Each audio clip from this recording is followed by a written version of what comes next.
Okay, it's that time again, and it is unboxing time, or in this case, unpackaging time. Yeah, so we're going to unpackage this using a slingshot. Specifically, I'm going to use this end of the slingshot. But whatever, it will work.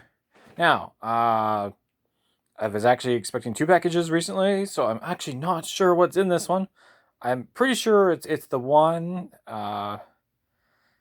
that I'm thinking of, but we'll find out because there's another package that was supposed to arrive sometime, and then you know what? I've got a third package coming, so there's another 2 book reviews that are going to be coming in the near future. So we're going to have to do those as well.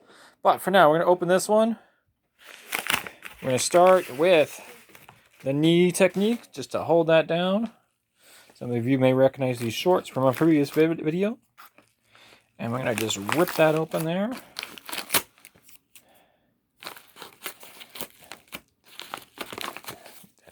Nice and good.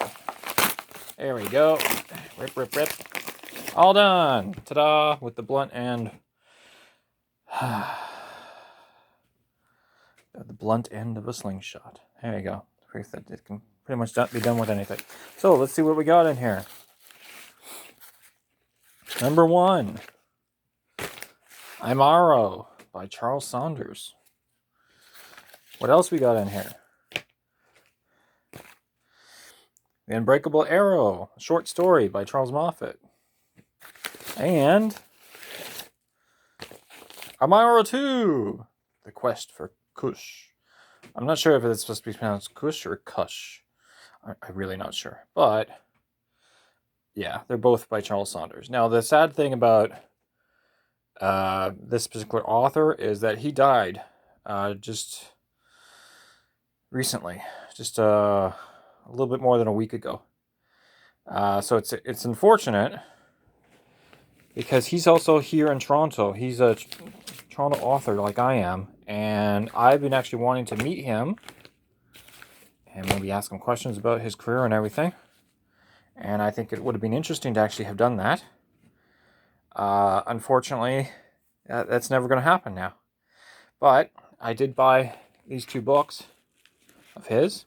These are sword and sorcery books, similar to Robert E. Howard's work. Robert E. Howard, of course, invented Conan the Barbarian. Imaro is basically Charles Saunders' version of Conan, except for the obvious thing that he is darker skinned. So these are Afro fantasy, or shall we say Afro sword and sorcery, if you want to think of it that way. But yes, I'm looking forward to reading these and posting reviews on them at some point. You'll notice that the second book is a little bit thinner and also shorter than the first book. You can see it's just a little bit there. And you just like looking at it from the side.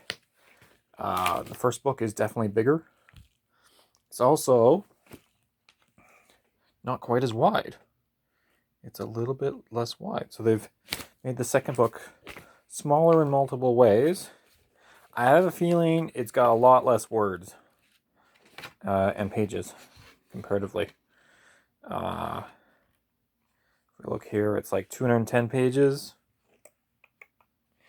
And this one, the first one, is close to 220 pages. But the pages are slightly wider. Yeah. Slightly taller. Just a little bit more text on the page. Probably overall, it's probably only about 10 or 15% longer. I don't know what the actual word counts are. But I am looking forward to reading both of them. In fact, let's read a little tiny bit of the front of this one. There's got to be... Now, I don't see a map. There's an introduction here from Daw Books and everything. It says there's a featured introduction by Charles DeLint. One of these people named Charles for some reason. Alright. So, here's the first lines. It says, Revisiting Imaro. Wait a minute. I thought this was the first book. How is this revisiting?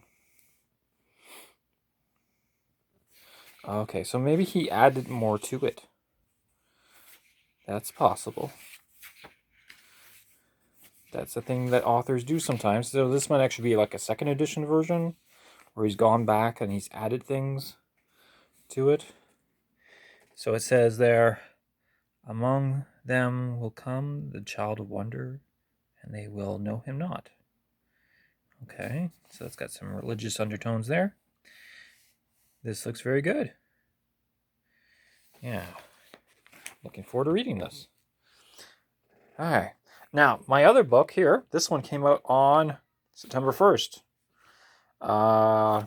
And just because we can, let's read the back. So, part 1, Steal the Arrow. Part 2, Slay the Demon. What could go wrong?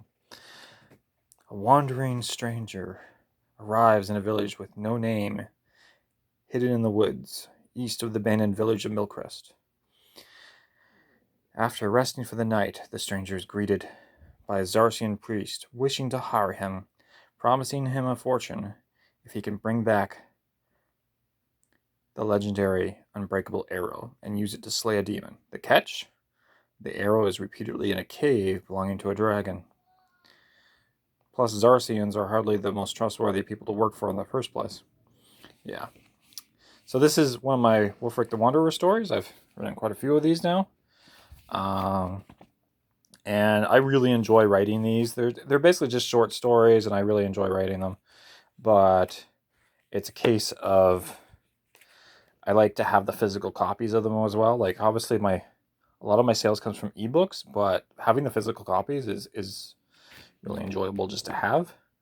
And I find the readers like having the physical copies as well. So it's still a case of, like ebooks are becoming more popular, but physical copies of books are still the way to go. Okay, so I enjoyed using this today. That's lots of fun. And I'm going to enjoy reading these and posting book reviews in the future. Anyway, have a good day, and bye-bye.